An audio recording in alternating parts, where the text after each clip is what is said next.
Hey everybody, Ron Burke, Editor-in-Chief of Gaming Trend, here to talk to you about the HyperX Elite FPS Pro. Obviously I've already unboxed it, but let's go do the unboxing thing. If you read my review or watched the video for the Alloy Elite, seen here, you know that I came away with very few complaints on the new mechanical design from HyperX. From the Cherry MX switches to the sturdy frame and removable keys, I love just about everything about it. Now we've got a chance to check out its smaller cousin, the Alloy FPS Pro. Let's unbox this thing and get started.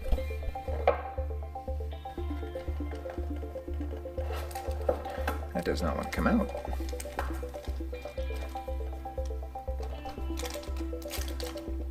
I really don't want to destroy the box.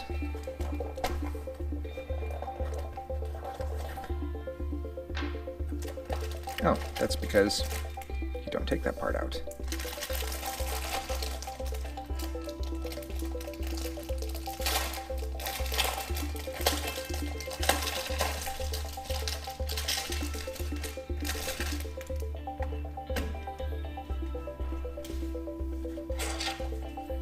Instructions for a keyboard, because yeah.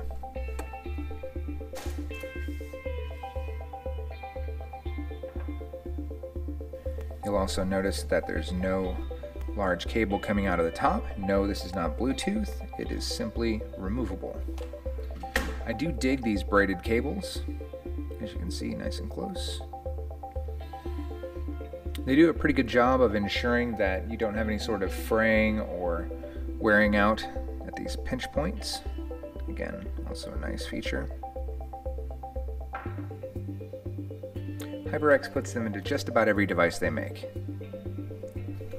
Like the Alloy Elite, this also has a steel frame. It makes it pretty heavy, which is nice because you don't want it sliding around on you. You'll also notice there's a good bit of distance between the keyboard frame and the keys itself. We'll get to that in a minute. As I mentioned a moment ago, up in the corner here was where the media controls were on the Alloy Elite. Here, it's done with the function key and these cursor keys here, which suits me just fine.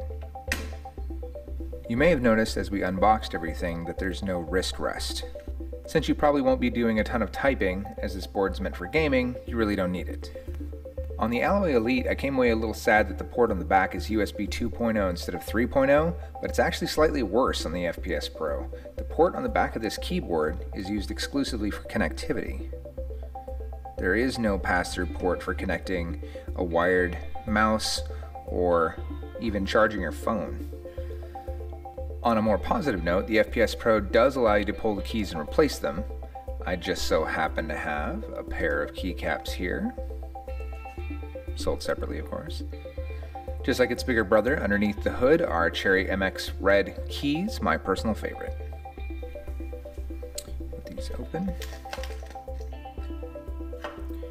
If you've never pulled keys on a keyboard before, it's less daunting than you think. You use this key puller, very, very simple. Apply even force, give it a good yank, and there you go. The keys are simply a little cross shape there. In just a minute I'll get you another look at that Cherry MX mechanical switch, but for now let's put this U back on because that doesn't serve any earthly purpose in an FPS keyboard. I'm going to go ahead and pull the W, A, S, and D keys, as is fairly normal for a first-person shooter use.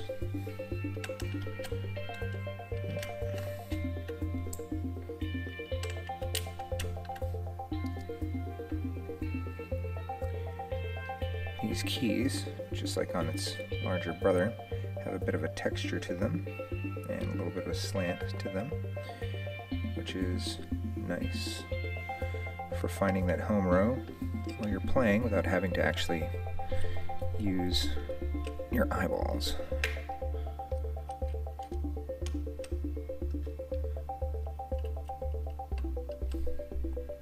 As you can see,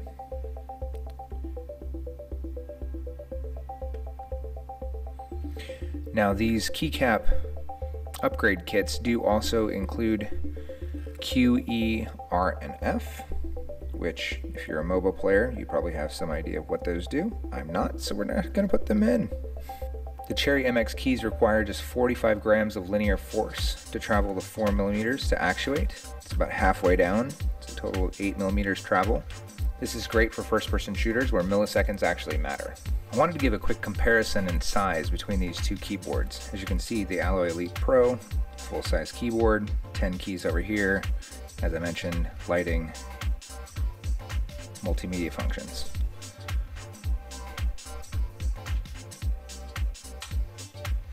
Quite a bit smaller. I promised I'd show you the different lighting functions, so let's take a look at those. Obviously this is fully on.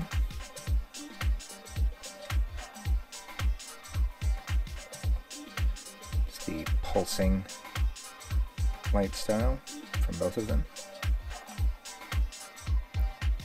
This is the one that lights up just the keys. Obviously that does the same thing.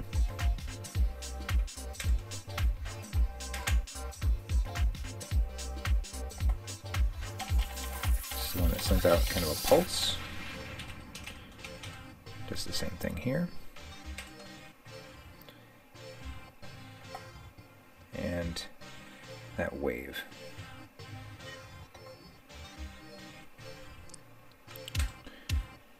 And the same one that lights up WASD, 1, 2, 3, 4, spacebar, and control.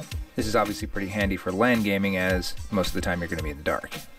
I also mentioned a bit of height between the frame and the keys. This is nice for when you want to be able to take the keys off and clean the keyboard. I promised a closer look at those Cherry MX red switches. As you can see, there isn't much to them and they are sealed. Now, if you'll excuse me, I'm going to do a bit of typing and gaming on this keyboard, and I'll let you know how it went. Hey, I'm back. It's almost like a training montage. Anyway, I'm pretty happy with the FPS Pro. As I suspected, it's not great for typing, but that's not what it's built to do. I never really had any issues with any key cross-firing, and the smooth action of the MX Red mechanical switches operate as advertised. It keeps up with the same games I threw at its big brother with the same results. In the end, if you're a gamer on the go, it's hard to go wrong with the Alloy FPS Pro. Sure, it's not going to replace your daily use keyboard, but it's hard to beat something that's purpose-built for LAN gaming. Thanks for watching, and stay tuned for our next technology fix here at Gaming Trend.